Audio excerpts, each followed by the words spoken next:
এটা হচ্ছে সমুদ্রের সাগরের চেলা মাছ। আমি 500 গ্রাম নিয়েছি, 550। আর এটা হচ্ছে কাতলা মাছ, দেশি কাতলা, 800 গ্রাম ওজন। আমি আজকে এই দুটো রান্নার রেসিপি করব। আজকে আমি এই চেলা মাছ আর কাতলা মাছ রান্না করব, দুই রকম দুটো রেসিপি করব। তো দেখবেন আমি কিভাবে রান্না করি, সঙ্গেই থাকবেন আমার মিষ্টি বন্ধুরা।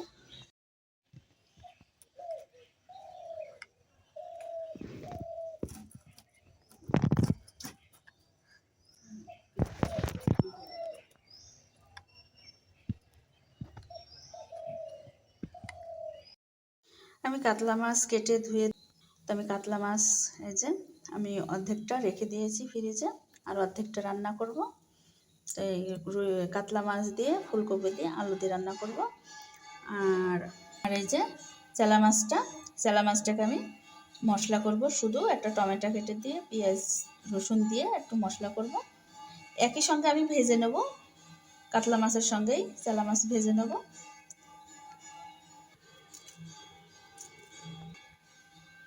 লবণ হলুদটা মাখিয়ে, চেলা মাছটা সামুদ্রিক মাছ, তো চেলা মাছটায় লবণ অবশ্যই অল্প দিয়ে রান্না করতে হবে। বেশি লবণ দিয়ে রান্না করলে খাওয়া যাবে না, মানে যে পরিমাণ লবণ দিয়ে রান্না করতে হয় তরকারিটা, তার থেকে কম দিতে হবে লবণ। আমি কড়াইতে তেল দিয়ে দিচ্ছি, তেলটা আমার গরম হয়ে গেছে।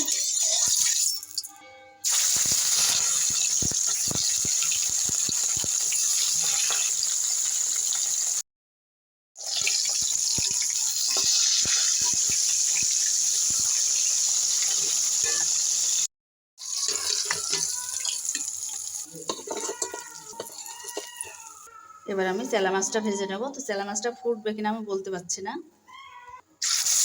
তাই হোক চেলা মাছটা ফোটেনি, দিয়ে দিয়েছি।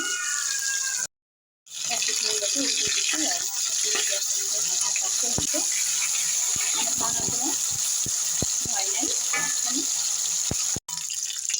চেলা মাছের গন্ধটা কাতলা মাছের মধ্যে আসলে তরকারির গন্ধটা ভালো লাগবে না তরকারিটা খেতে, সেজন্য চেলা মাছটাই আগে করে নেব। যে তেল আছে মাছ ভাজা, এই তেলেই হয়ে যাবে। প্রথমে পেঁয়াজ দিয়ে দিচ্ছি, টমেটো, আদা বাটা, রসুন বাটা আর জিরা বাটা আর লঙ্কার গুঁড়ি দিয়ে দিচ্ছি আমি।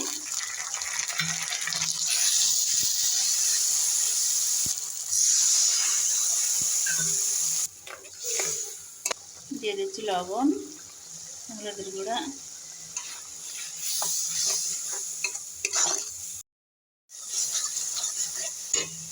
মশলাটা আমার ভালো করে কষানো হয়ে গেছে। আমি জল দিয়ে দিচ্ছি সামান্য। তবে এই মাছটা তো শুধু মশলাই করবো, অল্প জলেই হয়ে যাবে। আমার তরকারির ঝোলটা ফুটে গেছে, মাছগুলো দিয়ে দিচ্ছি।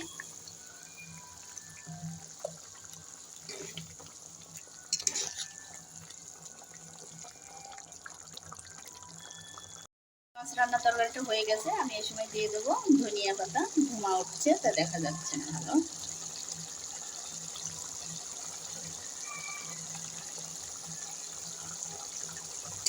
খুব ধোঁয়া উঠছে।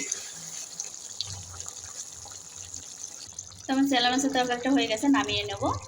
নামিয়ে নিয়ে কাতলা মাছ তরকারিটা করব আলু ফুলকপি দিয়ে। কড়াইটা গরম হয়ে গেছে, তেল দিয়ে দিচ্ছি। গোটা জিরি ফোড়ন দিয়ে দিলাম। ফুলকপি আর আলু আমি একসঙ্গেই ভেজে নেব।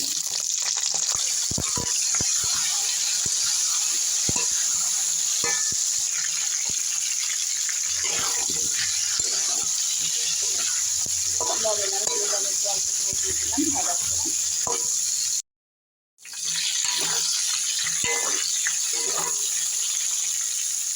আমার আলু ফুলকপি ভালো করে ভাজা হয়ে গেছে। আমি একটু মাঝখানে ফাঁকা করে নেবো, যেখানে আদাটা দিয়ে ভালো করে একটু ভেজে নেব।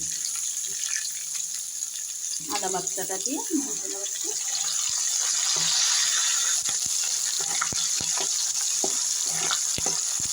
এবার দিয়ে দিচ্ছি জিরা গুঁড়ো, হলুদের গুঁড়া, লঙ্কার গুঁড়ো, লবণ।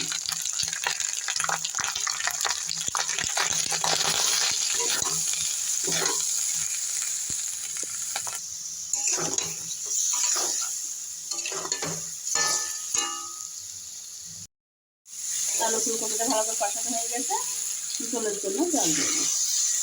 ঝোলটা ফুটে গেছে মাছের তরকারি, তো মাছগুলো দিয়ে দিচ্ছি।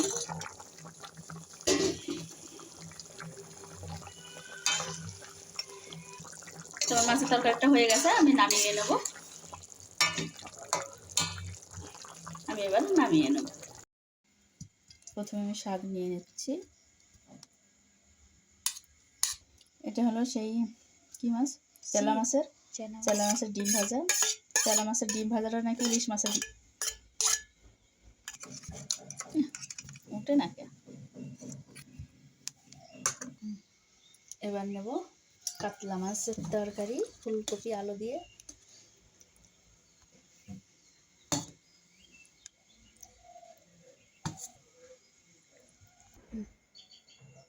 এবার আমি খেতে বসে যাব। দেখি মাছের ডিমটা কেমন স্বাদ।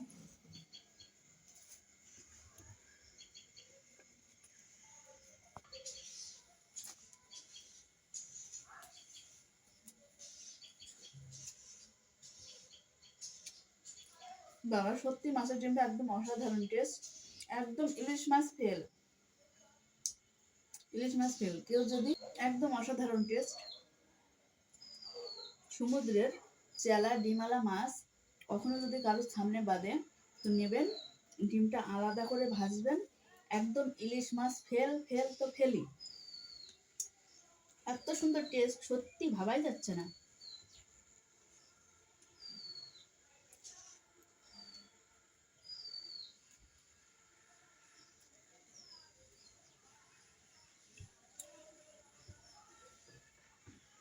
মেয়ে আগে খেয়েছে চেলা মাছের ডিমটা, খেয়ে খুব টেস্ট বলেছে, আমার কাছে খুব টেস্ট লাগলো।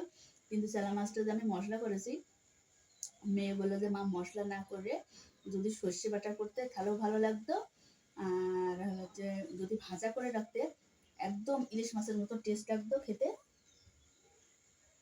তো আমি খেয়ে আগে দেখবো কেমন হয়েছে।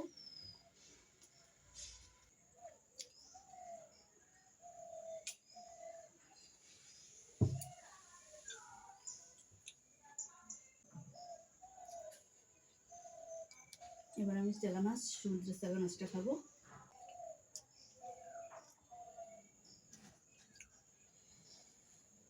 কি বলবো, এত সুন্দর চেলা মাছটা, আমি কিন্তু এই সমুদ্রের চেলা মাছ কোনোদিন খাইনি, আজ প্রথম খেলাম। অসাধারণ টেস্ট।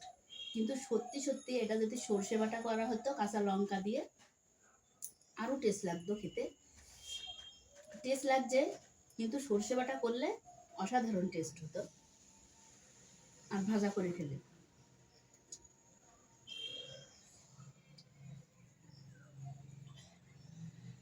সত্যি অসাধারণ টেস্ট।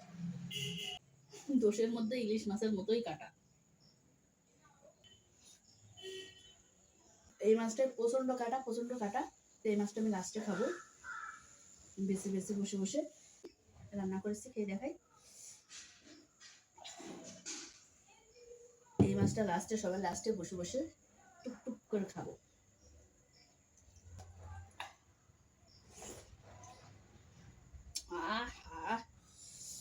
ফুলকপি দিয়ে কাতলা মাছটা অসাধারণ টেস্ট হয়েছে। এই আমার জামাইকে খাওয়ার জন্য বললেনি কেন বুড়ি, এত সুন্দর টেস্ট।